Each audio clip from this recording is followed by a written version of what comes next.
পুজোপাঠ অসংখ্য ভক্ত সমাগম শুধু না, একই সঙ্গে দেশ বিদেশের বিভিন্ন প্রান্ত থেকে সাধু সন্তরা তারা আসতে শুরু করে দিয়েছেন, এমনকি পৌঁছেও গিয়েছেন অনেকেই। আর অন্যদিকে যারা পৌঁছতে পারেনি তারা বাবুঘাটে পুণ্য স্নান সারছেন। যে বাবুঘাটের ছবিটা এই মুহূর্তে আপনাদের সামনে তুলে ধরছে রিপাবলিক বাংলা। কনকনে শীতের মাঝেই পুণ্য স্নান শুরু হয়ে গিয়েছে বাবুঘাটে এবং মকর সংক্রান্তির পুণ্য স্নানে ভিড় জমেছে বাবুঘাটে। ওয়েঞ্জিলা আমাদের প্রতিনিধি এই মুহূর্তে আমাদের সঙ্গে। ওয়েঞ্জিলা, এই মুহূর্তের আবহটা তোমার মধ্যে দিয়ে একটু দর্শক বন্ধুদের সামনে তুলে ধরি।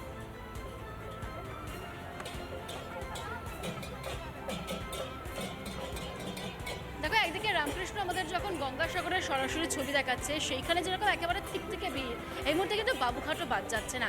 যারা মূলত যেতে পারছেন না সেই গঙ্গাসাগরের তীর্থে, সেখানে কিন্তু এই মুহূর্তে সেই ভিড়টাই এখানে কার্যত ধরা পড়ছে।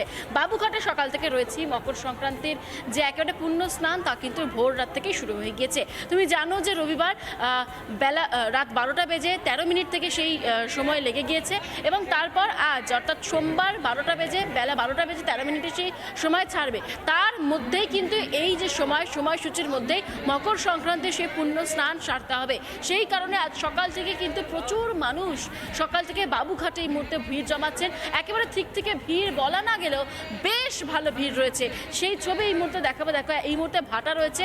কিছুক্ষণ আগে পর্যন্ত জোয়ার ছিল, তবে এই মুহূর্তে ভাটা নেমে গিয়েছে, এবং সেই সঙ্গেই আমরা দেখতে পাচ্ছি প্রচুর মানুষ একেবারে গঙ্গা মাকে একেবারে সেই প্রণাম জানিয়ে স্নান করছেন। সেই সঙ্গে পূজা অর্চনাও চলছে। একদিকে যখন এই স্নান, তখন অন্যদিকে আরও একটি ছবি ধরা পড়ছে। একেবারে যখন নিরাপত্তা একদম আঁটোসাঁটো করা হয়েছে, ভেসেল বলো, জেটি বলো, বিভিন্ন জায়গায় আমরা দেখতে পাচ্ছি বিপর্যয় মোকাবিলা বাহিনীর যারা কর্মীরা রয়েছেন, তারা যেমন বিভিন্ন দিক খতিয়ে দেখছেন, তাদের সঙ্গে কলকাতা পুরসভা এবং তাদের সঙ্গে কলকাতা পুলিশের তরফ থেকে পুরো বিষয়টিকে নজরদারিতে রাখা হচ্ছে। এবং পুরো ছবি তুমি দেখলে বুঝতে পারবে যে তনয়া, এই মুহূর্তে প্রচুর মানুষ এসছেন, তারা কিন্তু এই পুণ্য লাভের আশা করছেন। দেখো, কথিত রয়েছে যে মকর সংক্রান্তিতে নাকি এই পুণ্য স্নান করলে, গঙ্গা স্নান করলে পুণ্য লাভ হয়, আর সেই পুণ্য লাভের আশাতে এই মুহূর্তে মা গঙ্গাকে উৎসর্গ করে পূজা অর্চনা চলছে। এই মুহূর্তে সেই ছবি ধরা পড়ছে। আমি দেখতে পাচ্ছি যারা পুণ্য স্নান করে উঠেছেন, তারা কিন্তু এরকমভাবে পুজো সারছেন, এবং এইভাবে কিন্তু পূজা অর্চনা দিয়ে মাকে, অর্থাৎ গঙ্গা মাকে কিন্তু তারা নিজেদের মনের বাসনা বা কামনা যা রয়েছে তা কিন্তু বোঝানোর চেষ্টা করছে। আমি যাই একটু চেষ্টা করি। क्या क्या है इसमें? का क्या है इसमें? इसमें पूजा अर्चना के लिए? दुबड़ी है, बेलपत्र है, पान है, कसैली है, फूल है, रामदाना है। बहुत सारा कुछ है, पर ये जो प्रदीप है आप कहाँ ले जाए? यहीं पर गंगा जी के दिखा रहे हैं। हाँ, क्या मांगा है? मांग रहे हैं अपना, हम लोग का भगवान दिल सफा दे, पूजा पाठ करे, और क्या बाल बच्चा सबको बुद्धि ज्ञान देवे कि सब अपना पूजा पाठ करे, बढ़िया ज्ञान देवे, चोरी चपाटी के बुद्धि ज्ञान नहीं देवे भगवान। और क्या, अन्न धन तो ऊपर वाला देने वाला है, हमको मांगने से थोड़ी ये मिलेगा। आपके धर्म में ये रिचुअल्स है, नियम है, हम लोग पूजा कर रहे हैं।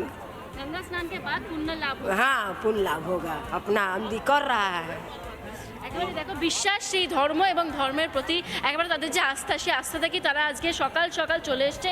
এই কনকনে শীতের মাঝেও তারা কিন্তু স্নান সেরে নিয়েছেন। এবং আমি আরও একজনের কাছে যাব। কাহা সে আ রहा है?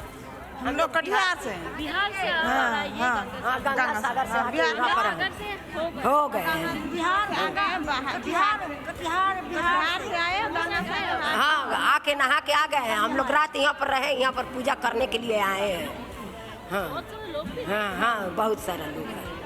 এবারে বুঝতে পারছো, বিহার থেকে যাদের সঙ্গে কথা বলছিলাম, তারা গঙ্গাসাগর গিয়েছেন, এবং তারপর গতকাল রাত্রিবেলা। আপাতত তোমায় ধন্যবাদ জানাই যে বহু মানুষ যারা এই রাজ্য শুধু নয়, ভিন রাজ্য থেকেও কিন্তু আমাদের এখানে এসেছেন, পুণ্য স্নান সারছেন গঙ্গাবক্ষে। তারা পুণ্য স্নান সেরেছেন এবং তারপরে পুজো পাঠ, সেই ছবি যেমন দেখাচ্ছি। আর একই সঙ্গে আপনাদেরকে একটু অযোধ্যার ছবিটাও দেখাই।